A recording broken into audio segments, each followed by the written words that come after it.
Lily और mark की कहानी। एक तूफानी रात में एक छोटे से भूले बसरे शहर में एक घनी धुंध सड़कों पर छाई हुई थी। इस धुंधले किले के अंदर एक पुरानी खस्ता हाल हवेली खड़ी थी जिसे शहर में हर कोई अच्छी तरह से जानता था, यानी व्हाइटमोर हाउस।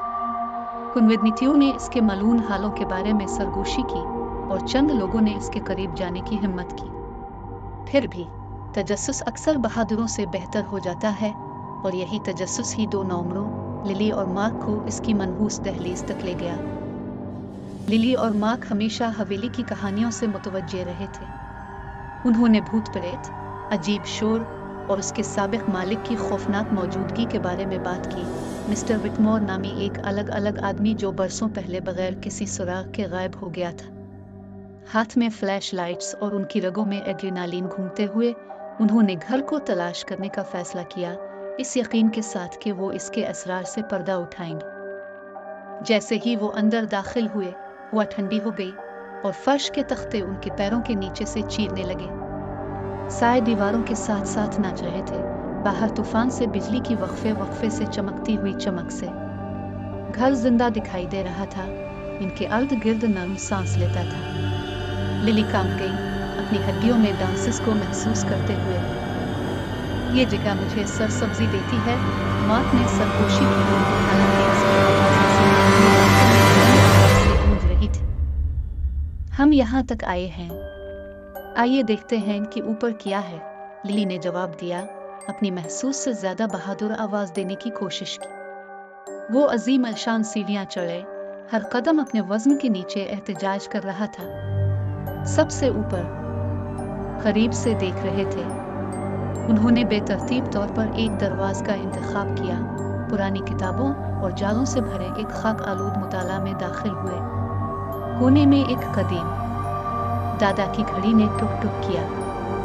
जब लिली ने करीबी डेस्क से धूल साफ की, उसने एक जरीदा खोला। ये मिस्टर व्हाइटमोर की डायरी थी, जिसके सफ़ात उम्र के साथ पीले हो गए थे। इसने ऊंची आवाज़ में पढ़ना शुरू कर दिया। इसकी आवाज़ कांप रही थी जब उसने तारीख कुव्वतों के तजुर्बात और मरने वालों से राब्ता करने की बेचैन कोशिशों की कहानियों से पर्दा उठाया।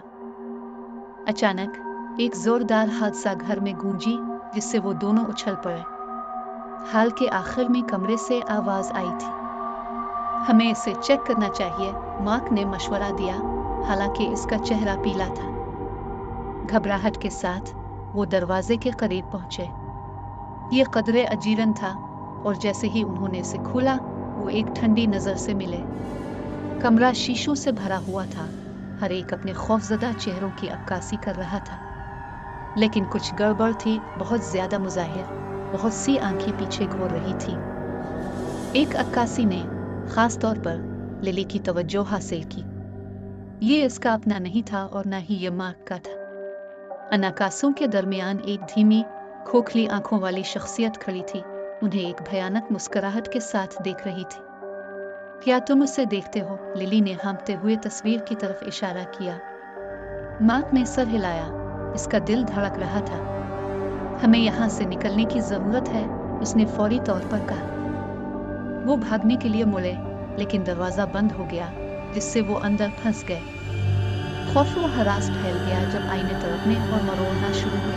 अक्कासी तंजिया अंदाज में हंस रही थी। शक्ल आगे बढ़ी, शीशे से यूं उठी जैसे ये मिस्टर व्हाइटमोर था, और उनके पास जो कुछ बचा था इन कुव्वतों के जरिए मुड़ा हुआ था जिन पर उसने काबू पाने की कोशिश की थी। इसकी आवाज एक खौफनाक सरगोशी थी जो कमरे को एक खौफनाक गूंज से भर रही थी। मेरे डोमेन में खुश आमदीद, उसने कहा। तुम इस घर के राज जानना चाहते थे, अब तुम उनका हिस्सा बनोगे। लिली और मार्क ने चीख मारी, दरवाजे पर दस्तक दी, लेकिन कोई बच ना सका। आईने बंद हो गए और आखिरी चीज जो उन्होंने देखी वो उनके अपने खौफजदा चेहरे थे, इससे पहले कि अंधेरा उनको खा जाए। बाहर तूफान बर्पा हो गया जब व्हाइटमोर हाउस एक बार फिर खामोश हो गया। इसके राज एक और रात के लिए महफूज हो गए। नीचे वाले कस्बे में धुंध गहरा हो गई और मलून हवेली का अफसाना बढ़ता गया। जिन लोगों ने याद करने की हिम्मत की, उनकी सरगोशी